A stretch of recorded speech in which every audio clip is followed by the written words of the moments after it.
Hello and welcome to MCPSS Athletics. My name is Calvin Chris, Athletic Director for Mobile County Public Schools. In the studio today we have from Theodore High School varsity basketball coaches Philip Roebling and Terry McClure. But first, let's get to the scoreboard. Central now closed out their season with a 54-7 loss to number 1 ranked Spanish Fort.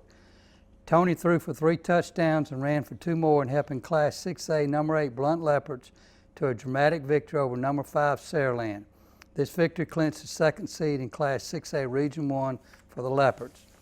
Murphy finished the regular season on a strong note, defeating Alma Bryant 48-6. Robinson scored 3 touchdowns and Sutton ran for 2 to lead the way. Theodore wrapped up a playoff spot, defeating Fairhope 28-21. P. Ryan scored 2 touchdowns and McCarty had 2 receiving touchdowns to pace the Bobcats. Baker overwhelmed Davidson 41-20 to finish the season on a 5-game win streak. Verdon threw for 2 and Brown ran for 2 to lead the Hornets. Viger defeated MGM 21-15. Rogers and Taylor paced the Wolves with touchdowns. Viger got an interception with a minute to play to seal the victory. Williamson evened their record at 5-5 as they warmed up for the playoffs with a 28-20 victory over Gulf Shores. BC Rains had a bye this week. LaFleur lost to Daphne 27-6 to close out their season. This week's playoff games in 7A, Robert E. Lee versus Murphy at Ladd Peoples Stadium, and Theodore travels to Auburn. In 6A, Chelsea plays at Blunt. In 5A, Viger will play at Central, Clay County, and in 5A, Williamson will play at Beauregard. Best of luck to all our MCPSS playoff teams. In volleyball, congratulations to Coach Shokwas and Murphy High School on making the Final 8 of the state volleyball tournament. And that is it for this week's scoreboard. We're now going to go to Theodore Scholar of the Week, and after that, we'll be back with Coach McClure.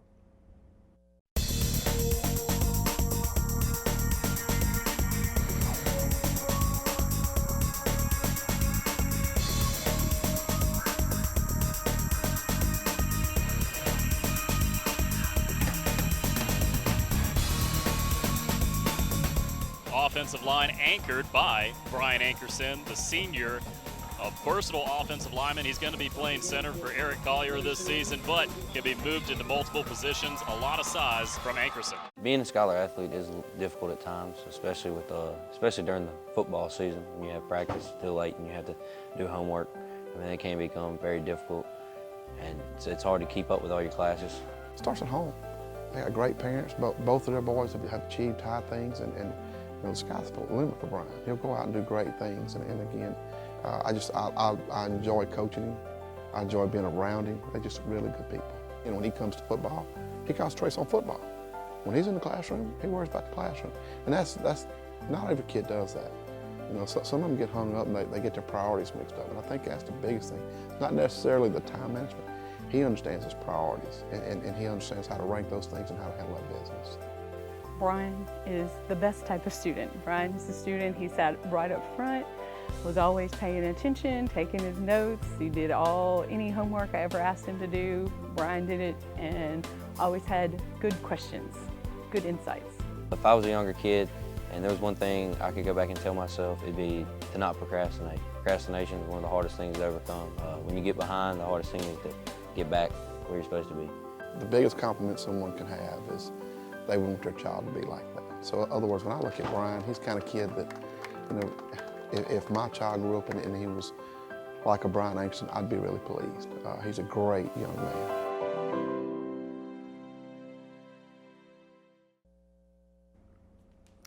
Welcome back. We have with us the varsity girls basketball coach, Theodore High School, Coach Terry McClure. Coach, appreciate you coming by today. Oh, thanks for having us. Anything to get us out of class once in a while.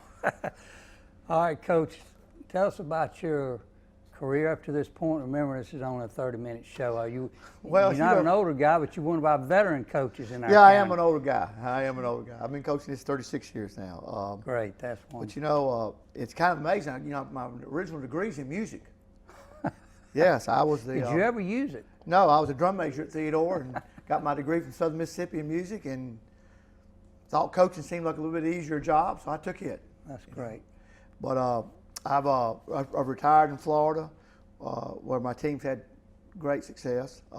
I've been blessed in my short time to have 2 parade All-Americans. I mean, how many coaches get to say they have one?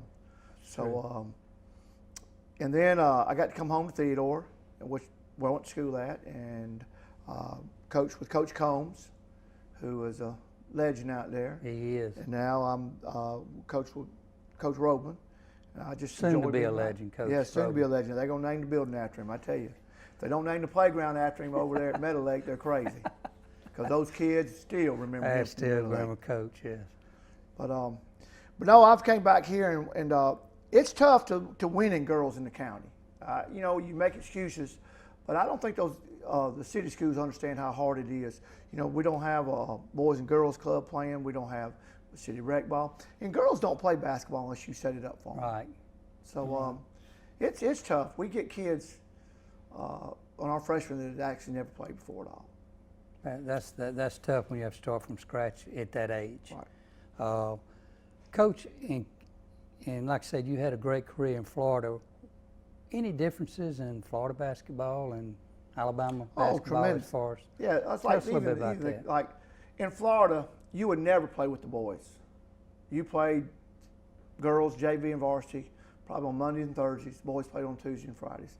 Just very rare. I mean, and you would draw enough to make money. It was never an issue. Mm-hmm. I even said, you know, if I'd like to do one thing before I left Mobile, would get us to that point where, you know, we're the show. Because right now, when you're playing the 6:30 game or the 6 o'clock game, you're not the show. The boys are the show.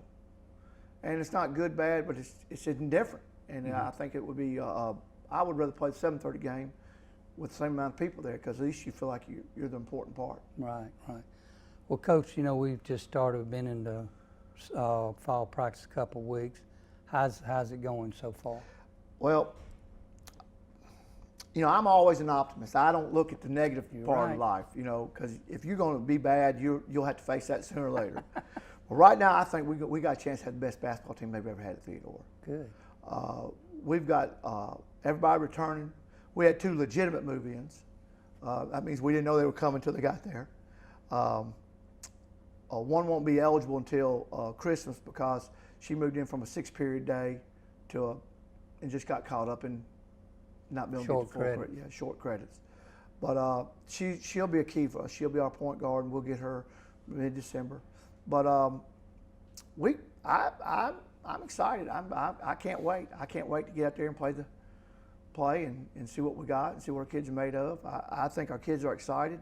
I think they understand that this is a chance for them to be really good. And you don't get many chances in life. And we keep talking about that. This is your basketball team. It's not my basketball team. You know, you won't have but 4. You know, I'll have 40 before I'm over. Mm-hmm. But I can't wait. The kids can't wait. We open up next Friday night over at Gulf Shores against Foley. It's great to see how young people are going to respond to what you've done, what you worked hard for, and we can't wait. Have you got a mixture or a senior laden team? Well, we got 2 seniors. We got one 4-year starter, Alexis Casher. Alexis is going to play college basketball, volleyball somewhere. She plays extremely hard, as hard as anybody I've ever coached in my life. Euclides Nelson is a girl that me and Philip was talking about coming over here. You know, she shot the ball so well in preseason, and she's a good shooter. She comes from good stock. Her father's one of the best players ever played at Theodore. But you know, I keep telling her, "Don't tease me, honey." She'll hit 2, 3 threes. I said, "Don't tease me.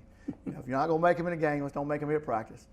But she'll be a big key to us if she can continue to shoot the ball well in games. But it's a big difference shooting at practice, shooting at games. I guess you mentioned playing over at Foley, Gulf Shores. I guess it's a tournament or that's tip-off tournament. What kind of? It's a tip-off classic where you already know who you're going to play. It's not a tournament, just 2 games to get your feet wet. How did you schedule this year with tournaments, and are you playing anybody? And the reason I ask this question, I think a lot of times we get caught up in playing one another 3 or 4 times during the year with tournaments and all. I like to see us playing different teams, you know. Oh, yeah. So how does your schedule stack Well, up we're this going year? to we're playing in Gulf Shores, and then we're going to go back and play in the Gulf Shores tournament at Christmas, and then we got the Robertsdale tournament over there. So we get to play people that we don't normally get to play. And then we'll go to Cottage Hill and play that during Christmas tournament. I've become one of those guys I used to talk about. We've, we won a state championship one year at Jay when we were 14-12 going into the playoffs, but it was 12 really good losses. Now I've become that other guy. We hope we've scheduled a little better. And, if you never win before, it's hard to make them understand they can win. Right. You can tell them all you want to. Oh, it's okay that you just played a great team and you got beat 14, but until you win, they don't look at it that way. Right. They just look at wins and losses. You're right. You're right. All right, Coach. We're going to have Coach rolling in, then we'll have you back for our last segment. Thank you. After this message, we'll be right back. Mobile County Public Schools has equipped its students to achieve more than $96 million in college scholarships. These work-ready certificates include dual enrollment college credit, construction, certified nursing assistant, Microsoft Office specialist, welding, and the list goes on. Striving to graduate students to be college and career ready. Higher learning, growth, and development. It starts with us. The Environmental Studies Center is a natural sciences education facility designed to provide unique learning experiences. In addition, wildlife rehabilitation plays a vital role each day at the center. Featuring more than 500 acres of rich woodlands, the center affords teachers, students, and the general public an opportunity to experience firsthand the natural environment. Environmental Studies Center. It starts with us in the Mobile County Public Schools. Welcome back. We brought in Coach Philip Roblin, the boys basketball coach at Theodore High School. Coach, appreciate you coming by today. Thanks for having us. Coach, tell us a little bit about your career up to this point. You're, like I say, you somewhat of a legend down there on the elementary level with all those little PE kids, but tell us about your career. You've had a good one. This is year number 30 for me.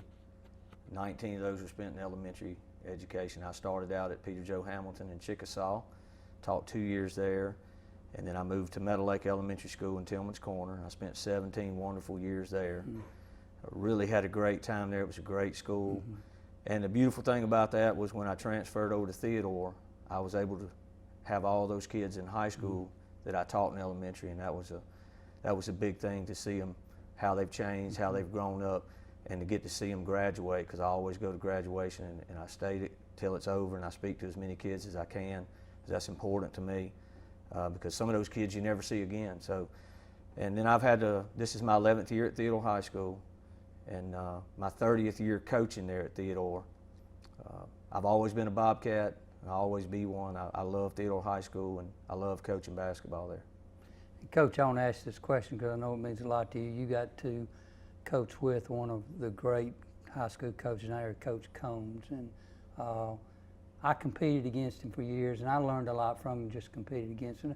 Talk a little bit about working with him those years. Totally blessed to coach with somebody that was as good at what he did as Coach Combs was. I think he's the best coach that's ever coached in the state of Alabama. Not only was he a great player, he was a great coach. He taught me so much. Everything that I do, I pretty much owe to Coach. He took time out to show me things that I didn't know when I was young. He gave me a lot of valuable advice about, you can coach all you want, but if you don't have some players, you're not going to win. Don't get so frustrated. He did so many things, and he did so many things to help kids at school that people never saw. I saw him give money to kids to buy lunch with that didn't have money. I saw him help those kids, but no one ever knew about the thing. So a lot of things that he did, no one ever knew about, but I was able to see him because I worked so closely with him. But Coach Combs, I don't know that he ever got the credit that he fully deserved, because he did so much, I believe, with less talent than a lot of people did with all the talent they had. And I've always said, and I fully believe, had he had as much talent as some of these other guys, we'd be wearing some state championship rings, and I believe that with all my heart. Great coach. What I was so impressed with him is he could make changes during the ball game. He was always a step ahead of everybody else, it appeared. And something that when I was over to middle school during that time, 5 years, he always made me feel a part of his program. He would come over to practice. You don't see that a whole lot, these high school coaches going down to elementary and saying, hey, you know, why don't you try this? We do this over here. Right. And I was very thankful. And again, I learned a lot from just being around him the time that I was there at the middle school. And we were blessed to have him. And he's still coaching, I think, isn't he? He's fully retired now. You know, Is he? he went Okay. to Mississippi, and he coached at a middle school there. And then right before school started a couple of years ago, the head basketball coach at Pascagoula High School just left real abruptly. And they wanted Coach Combs to take the job because every player on that team had gone through his middle school, and the kids knew him. He connected with them very well. He had coached them, and he went over there and took them to 2 straight Final Fours before he finally retired. Okay, I can believe that. Well, Coach, before we get into this season, talk about your magical season last year. I know you come up 1 game short, but it was just a magical season for Theodore High School. It was a dream come true for me. When I took that job at Theodore, my goal was to try to win a state championship, and I think we had the talent to do that last year. We had great players. You don't win without great players. I had the best player in the state in Dazon Ingram, probably the best backcourt with Dazon, Rodney Gill, and Keontae Pines, who are all now playing college basketball. I'm really happy for them. But our kids worked hard every day. I think if we had defended just a little bit better, we possibly could have won it. But experience sometimes gets you. Mountain Brook had been there 3 years in a row. Right. We had never been there before. And I think maybe that played a little part of it. And we didn't play as well as we had played all season and still had a chance to win in the end. So I was really proud of them. It's something that I'll cherish forever. We've had 2 really great years in a row, and I'm just blessed to be at Theodore and blessed to have had such great players last year. Coach, talk a little bit about, I know you had one to go to Alabama. I think you had another one that went somewhere. Dazon Ingram is at Alabama. How's he doing? He's doing very well. I think he has a chance to start. Great. I've been in touch with Coach Petway, the assistant up there, and he's talked about how Dazon's been on time for everything, hasn't missed any meetings, hasn't been late for anything, workout, so I'm really happy to hear that. He's maturing a little bit. Very talented player. He's going to do well at that level. Rodney Gill was our shooting guard who holds the records for most 3-pointers at Theodore High School in a career. He's playing at Faulkner. And I keep in touch with these guys once a week because I really care about them and want them to know that even though they don't play for me anymore, I still keep up. They're still important to me. So Rodney called me the other day and said that he scored 26 points and had 9 rebounds and 5 assists. And then his dad texted me the same thing because he didn't know Rodney had talked to me. And Keontae Pines is at Snead State in Boaz, Alabama. And Keontae had 10 and 5 assists in a little practice game the other night. So they're all doing well. And I believe Rodney and Keontae have a chance to both. Rodney possibly Division I and Keontae maybe at a smaller type school like a Mobile College or Spring Hill. They have a chance to play at 4-year schools. You know, we heard so much about Ingram, it kind of overshadowed the others, and they were outstanding players in their own right. Yes, they were. Rodney came in, I think, actually with more credibility than Dazon from middle school because Rodney was such a great 3-point shooter that everyone knew about him. But, you know, he had 212 3-pointers in his career in his 3 years. That's just 3 years on the varsity. He was a tremendous shooter. When he got hot, it didn't matter where he shot it from. And of course, I gave him the green light. Keontae had some injury problems, and we didn't really know how good he was going to be. But he's a kid who came to practice every day and worked really hard to get better. And he became just such a consistent player for us. He wasn't streaky. He was consistently good the last year and a half that he played for us. He improved from his junior year to his senior year so much. And he's a great kid, had a 3.4 GPA, really quiet kid. Really the best defender of those 3 also, just a great young man. All right, Coach, let's talk a little about, you've been in practice here a couple of weeks, how it's going for you, this year's team. It's going really, really well. We've had 9 good practices. This past Friday was not a real good practice, but sometimes those happen on Friday. I have a lot of experienced players coming back. I think we'll be a better shooting team overall because we'll have more kids who can shoot the 3-ball. And a lot of kids have played in big games, and I really think we're going to be very good. I'm really excited. We open up next Thursday night, November 12th, against Murphy, at Murphy, and they're really good every year. They are. And this is our 3rd year in a row opening up with them over there. It's always a fun game. and you get to see where you're at early in the season, and then you're able to go back to work and work on some of the things that you've been talking to the kids so much about, and they're able to see them better after a game than they are after practice. Yeah, they are. All right, Coach, you'll stay right there. We're going to bring Coach McClure back. After this message, we'll be back with our last segment. The more parents are involved in school, the more likely it is a child will succeed. Children with involved parents and attend school regularly make better grades and have better social skills. Every involved parent makes a difference. Get involved. Ask about your child's day. Explain how your education matters. Parent involvement, it matters. You can find more information on parent involvement at mcpss.com. I believe that the quality of education that I received at the Mobile County Public School system, I would give it an A+, excellent education. And I feel that they prepared me for my future career. I feel that I received not only the fund of knowledge that I need, but the social skills, communication skills that is needed to compete with any other student, not just in Mobile County particularly, but nationwide.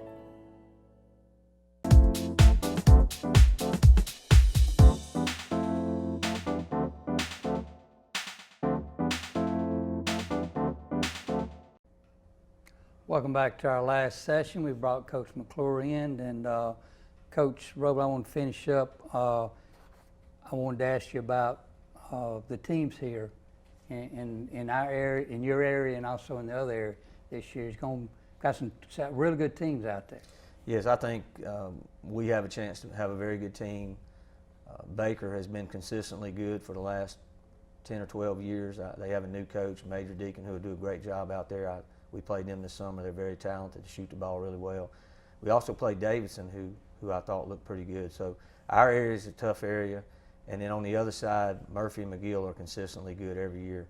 And if you're fortunate enough to make it to Dothan, that's probably who you're going to run into up there, Murphy and McGill, to try to get to Birmingham. So our area is good, and the other area as well. Coach McClure, let's talk a little about your offense and defense this year. What do you have you figured out what you're going to run this year? You know, a couple of years ago, Van Chancellor, who was an Olympic coach, asked me one day, he said, "Terry, what kind of defense y'all play?" And before I could answer, one of my players said, "Coach, do you mean man or zone, or good or bad?" You know, so we don't have any clue right now what we're going to do. We're going to start playing man. I've been a man coach all my life, but we've now come to, you know, sometimes as a coach, you got to sit there and go, "Hey, is this a rebuilding year, or is this a year that we got to do things right? Because this is their chance." And I think this is one of those. This is their chance. So we're going to play man early on, and I'm quite sure we'll probably be a zone team for us over with, just because of lack of depth. Coach, used to, with girls, you saw mostly zone, but they run a lot of men now, don't they? Yeah. You know, the girls, it's hard to play man because girls can't break down and stop the dribble drive. They can't. I don't know if it's because they're physiologically different, their hips are wider, but they just cannot shut down those great point guards. And it's really tough to play man in girls. Boys, you can still get those good shutdown guards. But in girls, that great point guard will dominate that game a lot more than the great point guard will dominate the men's game. That's true. So, That's true. Coach, I'm going to ask you the same question. I know you said you're going to shoot the 3 balls, so offense, defense, which direction you going? Well, offensively, we'll just run a lot of sets like we always do, trying to get the ball to our best shooters, trying to make sure the right people are taking the right shots. And then we obviously want to run because I think we have some really good ball handlers and we have good speed. I think we can cause some matchup problems in transition. And then defensively, we're going to play man. If I couldn't play man, if they outlawed man in basketball, I'd retire today because I love teaching man-to-man defense. It's my favorite part of the game, and I think that's what you win with. And we work on it more than anything else in practice every day. And we try to take pride in that. And if we defend well this year, I think we really have a chance to do well. Coach, basketball is such a long season, and you've got Thanksgiving, you've got Christmas and New Year's. How do you, as a veteran coach as you are, how do you go about keeping the kids up through such a long season? I know it's tough. Oh, you know, Kyle, that's not near as hard as you think it is, because we look at it as being old people. You know, George Patton once said, "There's a lot more tired soldiers than there are tired generals," and that's true, you know. Or I just said that backwards thing. I think there's a lot more tired generals than there are tired soldiers. Do you ever remember being really tired when you were 16 years old? I tell our kids all the time, I said, you know, y'all guys, I said, y'all make me sick. Come on. How can you be tired when you're 16 years old? I said, wait till you get 57, and I'll tell you what tired really is. But to answer your question is, no, it just doesn't come up. They get a little break at Christmas. You know. But you know, the biggest thing is, I don't think the other coaches understand what we go through as basketball coaches. I love to hear, you know, Bill Meredith used to say they used to go skiing every Christmas. Well, when are we gonna go skiing? You know, Thanksgiving they go out of town to go visit their in-laws. Well, Thanksgiving's a tournament for us. So I think coaching basketball is tougher because you're out 2 or 3 nights. There'll be time me and Philip will be out 5 nights a week between JV and varsity games, and then going skiing trip and to the Aspen. No, that's not in our. And by the time we get, you know, retired, we'll be too old to go do something like that. So no, but getting kids ready to play. Nah, good kids get ready to play. Bad ones, it don't matter how much time they get off, they ain't gonna be able to play. Great answer, great answer. Coach Roban, after last year, you've kind of raised the bar, and Theodore's always competitive.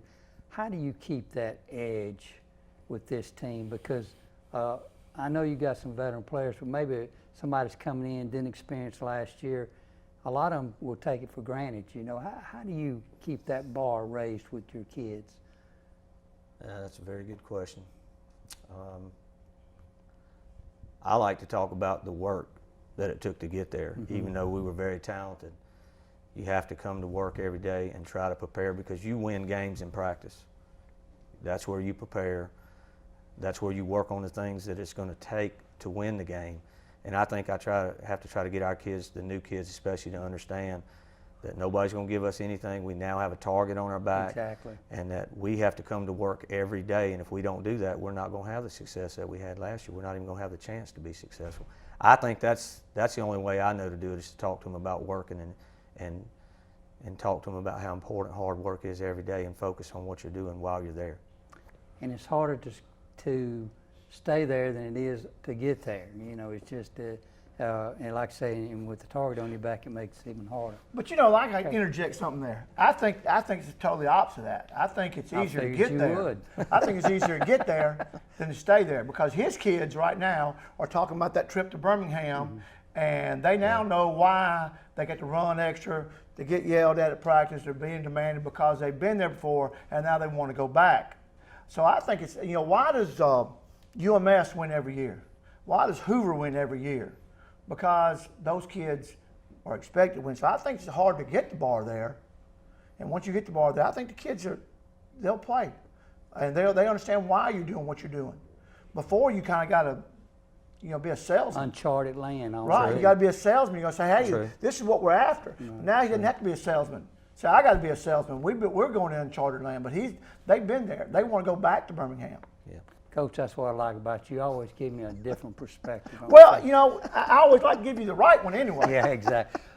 Appreciate both y'all coming in. Best of luck on your season, and as always, we're lucky to have y'all. Thank you for watching, and we will see you next week.